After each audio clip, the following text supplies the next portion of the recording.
ఇంకొక పక్క ఇక్కడికి వచ్చినప్పుడు రాయలసీమ నేను ముందే చెప్పాను, నీళ్లు తీసుకొస్తా.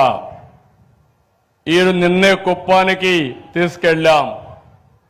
ఈ రాబోయే సంవత్సరం అంద్రి నీవా చిత్తూరు వరకు వెళ్తుంది, మదనపల్లి నుంచి రాయిచోటుకు వస్తుంది, వాయిల్పాడుకు వస్తుంది, పీలేరుకు వస్తుంది, అక్కడి నుంచి చిత్తూరు వరకు తీసుకెళ్తాం.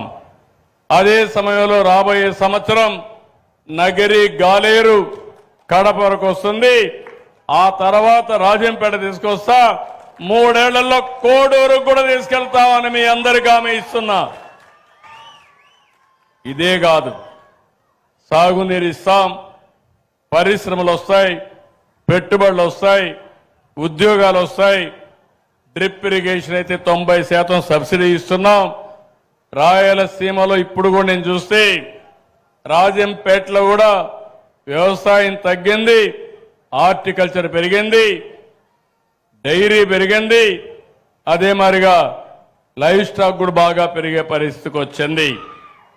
ఈరోజు రాయలసీమలో రోడ్లన్నీ బ్రహ్మాండంగా వచ్చాయి. ఇక్కడ ఆటోమొబైల్ వస్తుంది. ఒక కియా మోటార్ అనంతపూర్లో వస్తే, కరువు జిల్లాలో వస్తే, అనంతపూర్ జిల్లా ఈరోజు రూపురేఖలే మారిపోయే పరిస్థితికి వచ్చింది.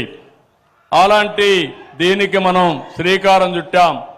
రాబోయే రోజు రాయలసీమలో ఎలక్ట్రానిక్స్ కానీ, స్పేస్ కానీ, ఏరోస్పేస్ కానీ, డిఫెన్స్ కానీ, డ్రోన్ రంగాల్లో వినూత్నమైన మార్పులు, పెట్టుబడులు తీసుకొస్తామని చెప్పి కూడా నేను మీకు తెలియజేస్తున్నా. ఈరోజు ఇక్కడ మీరు చూసినప్పుడు నేను ఎన్నోసార్లు చెప్పాను, రాయలసీమలో ఒకప్పుడు రాయలేలిన సీమ ఇది, రతనాల సీమ ఇది. తర్వాత పాలకులంతా కూడా రాళ్ల సీమ చేశారు, ఆశ వదిలిపెట్టారు.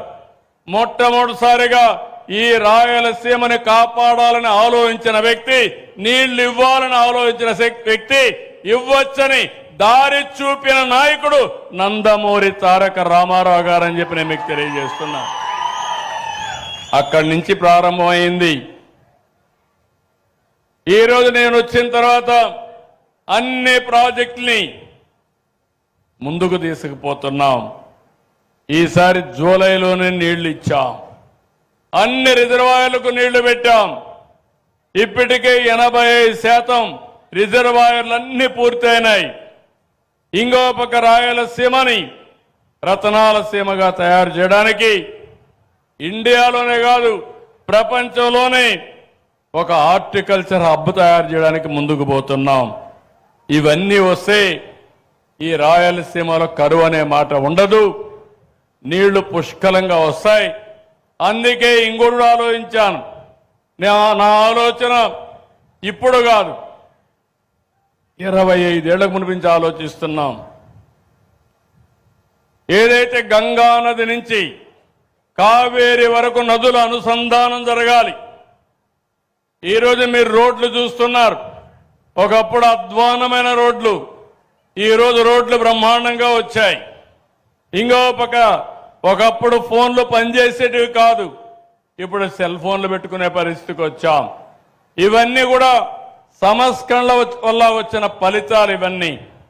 అదే ఈరోజు వరదలు వస్తున్నాయి, కొన్ని ప్రాంతాల్లో కరువు వస్తూ ఉంది, గోదావరి నది ఉంది, ఎన్నో సంవత్సరాలుగా 2000 టీఎంసీ నీళ్లు సముద్రంలోకి పోతున్నాయి.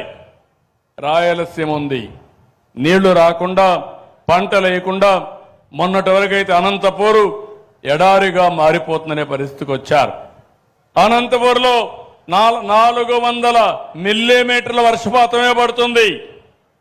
దేశంలోనే తక్కువ వర్షపాతం పడే జిల్లా అనంతపూర్ జిల్లా. అందుకే ఈరోజు మనం కానీ గంగా కావేరి చేస్తే, నదుల అనుసంధానం చేస్తే చాలా ఉపయోగపడుతుంది. అది వచ్చే లోపల వంశధార దగ్గర నుంచి గోదావరి, కృష్ణ, పెన్న అన్ని నదుల అనుసంధానం చేయాలని నేను సంకల్పం చేశా.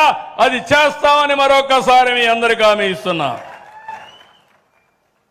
ఇవన్నీ చేస్తూనే సూపర్ 6 ఏమమ్మా, సూపర్ 6 సూపర్ హిట్ అవునా కాదా? అవునా కాదా?